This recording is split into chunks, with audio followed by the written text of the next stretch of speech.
Presented by Caltech.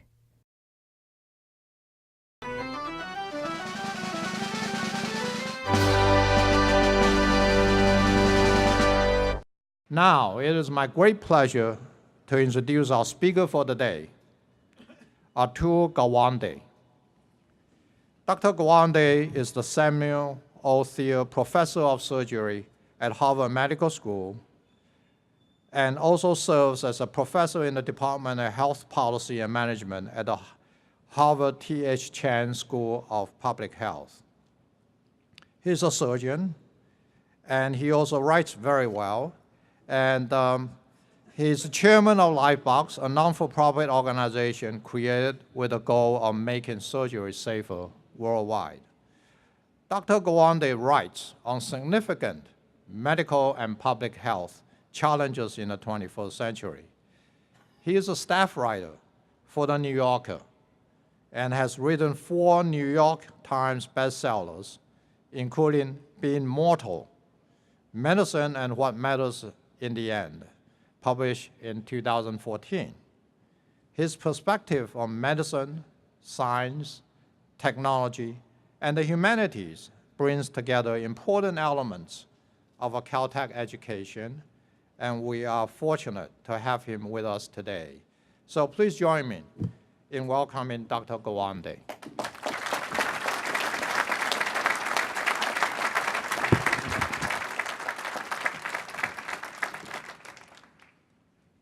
Congratulations, class of 2016. If Caltech has done its job, and I kind of suspect it has, you're all scientists now.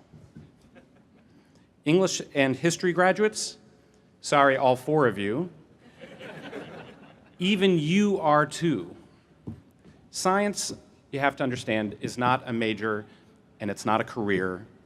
It's a commitment to a systematic way of thinking, a commitment to an allegiance to a way of building knowledge and explaining the universe through testing and factual observation. The thing is, this isn't a normal way of thinking.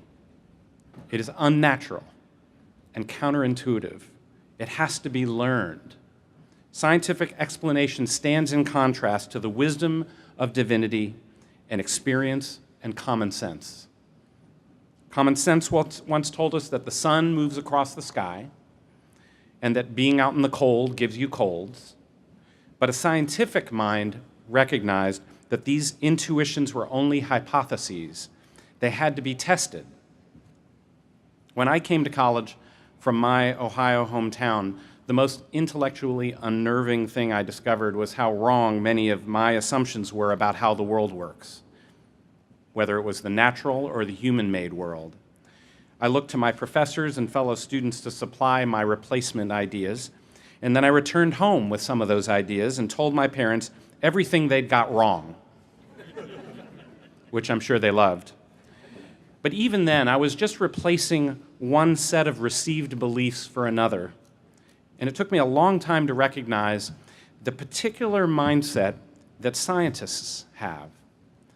The great physicist Edwin Hubble, speaking here at Caltech's commencement in 1938, said, "A scientist has a healthy skepticism, suspended judgment, and disciplined imagination, not only about other people's ideas, but about his or her own. The scientist has an experimental mind, not a litigious one." As a student, this seemed to me to be more than a way of thinking. It was a way of being, a kind of weird way of being. You're supposed to have skepticism and imagination, but not too much. You're supposed to suspend judgment, yet exercise it. Ultimately, you hope to observe the world with an open mind, gathering facts and testing your expectations against them. And then you hope to make up your mind and either affirm or reject the ideas at hand. But you also hope to accept that nothing is ever completely settled, that all knowledge is only probable knowledge. A contradictory piece of evidence can always emerge. Hubble said it best when he said, "The scientist explains the world by successive approximations." The scientific orientation has proved to be immensely powerful. It's allowed us to nearly double our lifespan during the last century, to increase our global abundance, and to deepen our understanding of the universe. Yet scientific knowledge is not necessarily trusted out in the world. Partly that's because it's incomplete. But even where the knowledge provided by science is overwhelming, people often resist it. Sometimes they outright deny it. Many people continue to believe, for instance, despite massive evidence to the contrary, that childhood vaccines cause autism. They don't. That people are safer owning a gun. They are not. That genetically modified crops are harmful. On balance, they've been beneficial. That climate change is not happening. It is. Vaccine fears, for example, have persisted despite decades of research showing them to be unfounded. Some 25 years ago, a statistical analysis suggested a possible association between autism and a preservative, thimerosal, used in vaccines to prevent bacterial contamination. That analysis turned out to be flawed, but the fears took hold. Scientists then carried out hundreds of studies and found no link. Still, fears persisted. Countries removed the preservative, but experienced no reduction in autism, yet fears grew. A British study then claimed a connection between the onset of autism in 8 children and timing of their vaccination for measles, mumps, and rubella. That paper was then retracted due to findings of fraud. The lead author had falsified and misrepresented the data. Then repeated efforts to confirm the findings were unsuccessful, and nonetheless, vaccine rates plunged, leading to outbreaks of measles and mumps that last year sickened tens of thousands of children across the US, Canada, and Europe, and resulted in deaths. People are prone to resist scientific claims, your claims, when they clash with intuitive beliefs. They don't see measles or mumps around anymore. They do see children with autism, and they see a mom who says, "My child was perfectly fine until he got a vaccine and became autistic." Now, you can tell them correlation is not causation. You can say that children get a vaccine every 2 to 3 months for the first couple of years of their life, so onset of any illness is bound to follow vaccination for many kids. You can say that science shows no connection. But once an idea has got embedded and become widespread, it becomes very difficult to dig it out of people's brains, especially when they do not trust scientific authorities. And we're experiencing a significant decline in trust in scientific authorities. The sociologist Gordon Goshaw studied US survey data from 1974 to 2010 and found some deeply alarming trends. Despite our increasing education levels, the public's trust in the scientific community has been decreasing. This is particularly true among conservatives, even educated conservatives. In 1974, conservatives with college degrees had the highest level of trust in science and in the scientific community. Today, they have the lowest. But that pattern is across the board. We have today multiple factions putting themselves forward as what Goshaw described as their own cultural domains, generating their own knowledge base that is often in conflict with the cultural authority of the scientific community. Some are religious groups challenging evolution, for instance. Some are industry groups, as with climate skepticism. Others tilt more to the left, such as those that reject the medical establishment. As varied as these groups are, they're all alike in one way. They all harbor sacred beliefs they do not consider open to question. To defend those beliefs, few dismiss the authority of science today. They dismiss the authority of the scientific community. People don't argue back by claiming divine authority anymore. It can make matters incredibly confusing. They argue back by claiming to have the truer scientific authority. You have to be able to recognize the difference between claims of science and of pseudoscience. Science's defenders have identified 5 hallmark moves of pseudoscientists that you need to know. They argue that the scientific consensus emerges from a conspiracy to suppress dissenting views. They produce fake experts who have views contrary to established knowledge, but do not have a credible scientific record. They cherry-pick the data in papers that challenge the dominant view as a means of discrediting an entire field. They deploy false analogies and other logical fallacies, and they set impossible expectations of research. When scientists produce one level of certainty, the pseudoscientists insist they achieve another. It's not that some of these approaches never provide valid arguments. Sometimes an analogy is useful, or higher levels of certainty are required. But when you see some or all of these tactics deployed, you know you're not dealing with a scientific claim anymore. Pseudoscience is the form of science without the substance. The challenge about what to do about this, how to defend science as a more valid approach to explaining the world, has actually been addressed by science itself. Scientists have done experiments. In 2011, 2 Australian researchers compiled many of the findings in the Debunking Handbook, and the results are sobering. The evidence is that rebutting bad science doesn't work. In fact, it commonly backfires. Describing the facts that contradict an unscientific belief actually spreads familiarity with the belief and strengthens the conviction of believers. It's just the way the brain operates.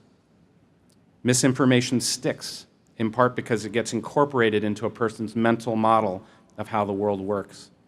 Stripping out the information, therefore, fails because it threatens to leave a painful gap in that mental model, or no model at all.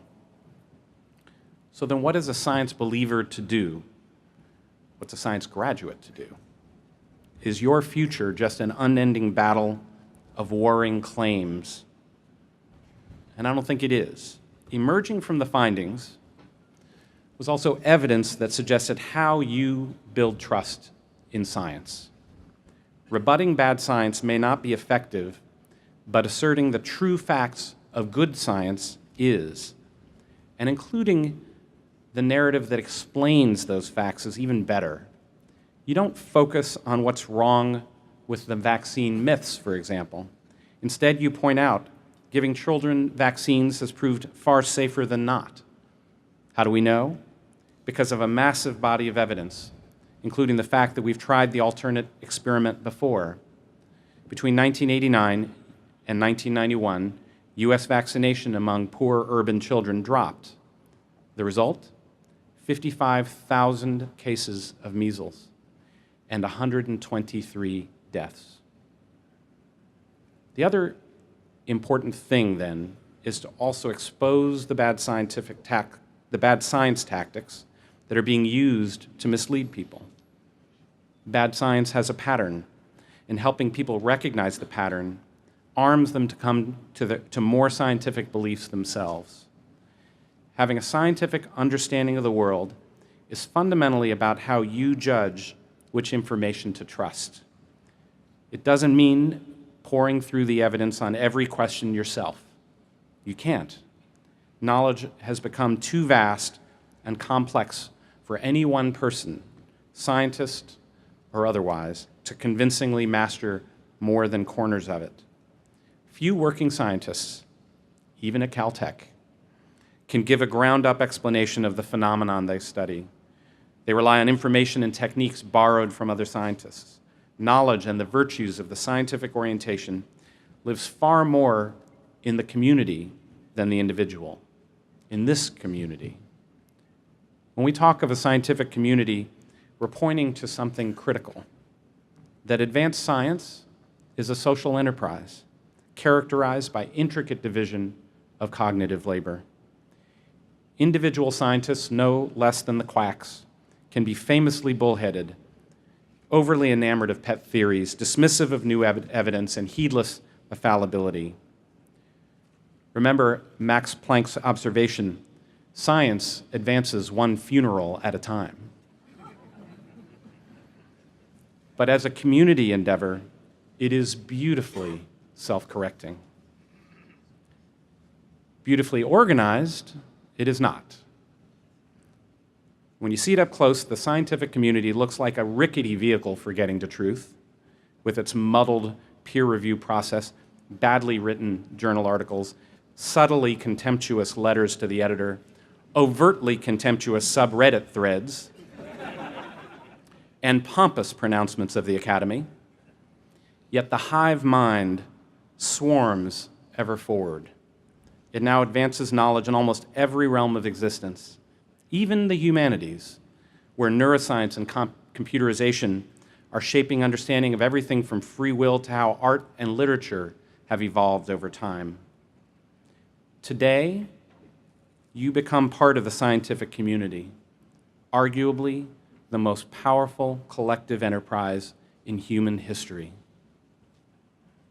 In doing so, you also inherit a role in explaining it and helping it reclaim territory of trust at a time when that territory has been shrinking. In my clinic and in my work in public health, I regularly encounter people who are deeply skeptical of even the most basic knowledge established by what journalists label mainstream science, as if the other thing is anything like science. Whether it's facts about physiology, nutrition, disease, medicines, you name it, the doubting is usually among my most, not least, educated patients. Education may expose people to science, but it has a countervailing effect as well, leading people, including you, to be more individualistic and more ideological. The mistake then is to believe that the educational credentials that you get today give you any special authority on truth. What you have gained is far more important, an understanding of what real truth-seeking looks like. It's not the effort of a single person, but of a group of people, the bigger the better, pursuing ideas with curiosity, inquisitiveness, openness, and discipline. As scientists, in other words. Even more than what you think, how you think matters. The stakes for understanding this could not be higher than they are today, because we're not just battling today over what it means to be scientists. We're battling over what it means to be citizens. So congratulations, graduates. Welcome to the battle. I know you're going to do us proud.